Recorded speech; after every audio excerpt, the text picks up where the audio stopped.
ఇవాళ ఏంటంటే రాజకీయాల కోసం ఏదైనా మాట్లాడచ్చు, ఏదైనా చేయొచ్చు. ఇంత ఒక బఫూన్లా తయారయ్యాడు పేరునని.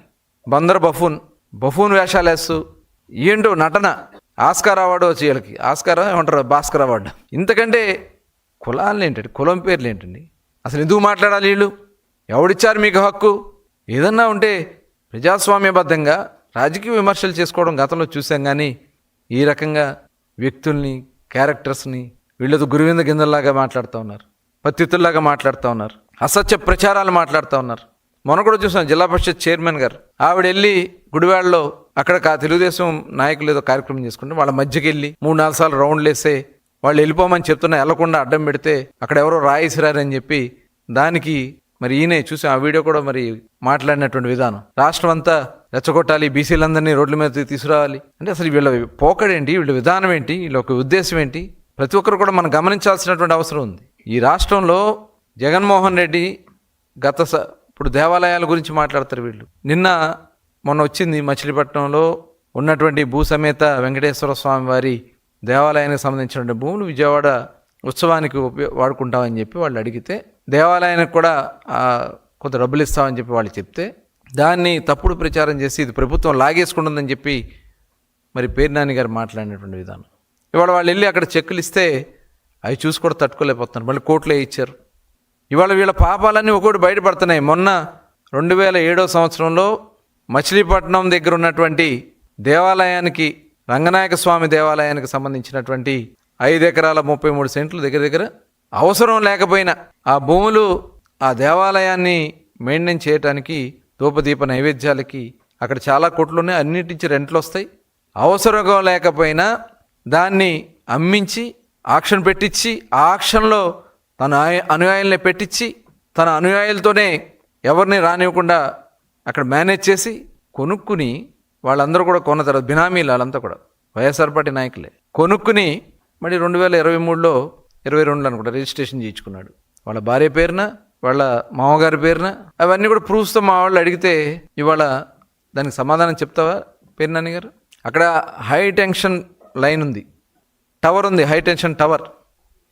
వచ్చిన వాళ్ళందరినీ బెదిరించి ఆ టవర్ ఉందని చెప్పి ఒక్క పైసా కూడా కట్టుకున్నప్పుడు ఆ టవర్ అంతా రిమూవ్ చేసి అక్కడి నుంచి, అంటే దేవాలయాలు ఆస్తులు కొట్టేసేది మీరు, దేవాలయాల్లో బెదిరించి దోచుకున్నది మీరు, ఇంకా మీరు నీతికి శ్రీరంగ నీతులు చెప్తా ఉన్నారు.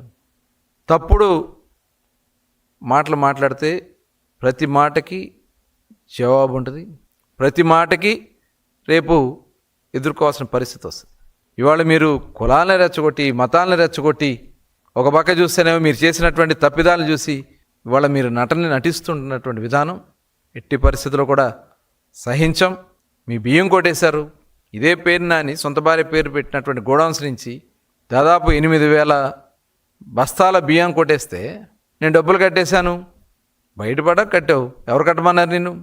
దొంగతనం జరిగిందా లేదా? అక్కడ 8,000 బస్తాల పేదవాళ్ళకి ప్రజలకు ఇచ్చేటువంటి రేషన్ డిపో బియ్యాన్ని అక్రమంగా తరలించుకుని అమ్మేసి నేను డబ్బులు కట్టేశానని చెప్పి మాట్లాడుతూ ఉన్నారంటే అక్కడ ఏ తప్పిదం జరిగినా మాదే బాధ్యతని మీరు రాసిచ్చారు, దానికి శిక్షార్హులు అని కూడా రాసిచ్చారు. బియ్యం కొట్టేశారు. ఇవాళ దొంగ పట్టాలు బయటకు వచ్చినాయి. తప్పే ఉందన్నావు, ఆ రోజున ఆ వీడియోలు ఉన్నాయి. ఇన్ని తప్పులు చేసి అసలు ఆస్తుల గురించి మాట్లాడాలంటే మీరు ఎప్పుడున్నాయి? మీ తండ్రి గారే ఉంది, నీకేమున్నది? అవన్నీ కూడా నువ్వు ఎమ్మెల్యే అయిన తర్వాత సంపాదించినటువంటి అంటే లిస్టులు లేవా అవన్నీ? మీరు వచ్చి శ్రీరంగ నీతులు చెప్తారు. దయచేసి ప్రజలను మేము కోరుతా ఉన్నాం, ఇలాంటి దుర్మార్గమైనటువంటి ఆలోచనలు ఉన్నటువంటి వైఎస్ఆర్ పార్టీ ఇప్పటికే మొత్తం వైఎస్ఆర్ పార్టీకి సంబంధించినటువంటి ఫ్యాను తుప్పు పట్టిపోయింది. ఇదే ప్రవర్తనతో మీరు వెళ్తే రెక్కలని మొక్కలే, ఇంకేం మిగలదు అక్కడ. ఫ్యాన్ మొత్తం కూడా భూస్థాపితం చేస్తారు ప్రజలు. ఆల్రెడీ ఇప్పుడు చేశారు మిమ్మల్ని, ఇంకా అయ్యే పరిస్థితి ఉంటుంది. మీకు దమ్ము లేదు. ఈ రాష్ట్రంలో మేము మంచి కార్యక్రమాలతో, మెడికల్ కాలేజీలు ఒక మంచి ఆలోచనతో చేస్తున్నారు ముఖ్యమంత్రి గారు. ఇవాళ సీట్లు పెంచాలి ప్రభుత్వాన్ని, కానీ ప్రజాధనం ఎక్కడా కూడా పెట్టకుండానే ఇవాళ సీట్లు వస్తాయి. ఆ కాలేజీలు మళ్ళీ ప్రభుత్వానికి వస్తాయి. తద్వారా ఈ రాష్ట్రంలో మెడిసిన్ చదువుకోవడానికి పిల్లలకు అవకాశాలు వస్తాయి, తద్వారా ఆరోగ్య సమస్యలు తీరుతాయని చెప్పి ఒక మంచి ఆలోచనతో పీపీపీలో ఇస్తామంటే దాన్ని విష ప్రచారం చేయటం. ఇవాళ ఇవన్నీ మీకు నిజంగా దమ్ము ధైర్యం ఉంటే అసెంబ్లీకి రండి, మాట్లాడదాం, చర్చిద్దాం. మీకు దమ్ము ధైర్యం లేదు, అమరావతి గురించి మాట్లాడే దమ్ము ధైర్యం మీకు లేదు. ఇరిగేషన్ ప్రాజెక్ట్ పోలవరం ఇవాళ శరవేగంతో పనులు పరిగెత్తిస్తున్నాం. మీరు ఆ రోజున అసత్య ప్రచారాలు చేశారు అక్కడ. ఇవాళ అన్నీ కూడా ట్రాక్లో పడినాయి. ఇవాళ రాష్ట్ర ఆదాయం కూడా పెరిగింది, ట్యాక్సెస్లో కూడా రికార్డ్ స్థాయిలో ఇవాళ వ్యాపారం పెరిగింది, యాక్టివిటీస్ అన్నీ పెరిగినాయి. ఇవన్నీ రాష్ట్రానికి మంచి చేస్తూ ఉన్నాం. మీరు ఏదైనా మాట్లాడదలుచుకుంటే అసెంబ్లీకి వచ్చి మాట్లాడండి. తప్పుడు విష ప్రచారాలు చేస్తూ సోషల్ మీడియా ఎక్కడో పక్కన దేశాల్లో వేరే దేశాల్లో పెట్టుకుని అక్కడి నుంచి వాళ్ళతో ఫేక్ ప్రచారాలు చేపిస్తారు. ఇదేనా? ఇంత నీచమా? దయచేసి ప్రజలందరినీ కూడా కోరుతున్నాం, మత విద్వాంసాలు రెచ్చగొట్టాలని ప్రయత్నం చేస్తున్నారు, కులాల మధ్యన చిచ్చు పెట్టాలని ప్రయత్నం చేస్తూ ఉన్నారు, ఈ రాష్ట్రాన్ని సర్వనాశనం చేయాలని ప్రయత్నం చేస్తూ ఉన్నారు. దయచేసి వీటిని మీరు నమ్మకండి.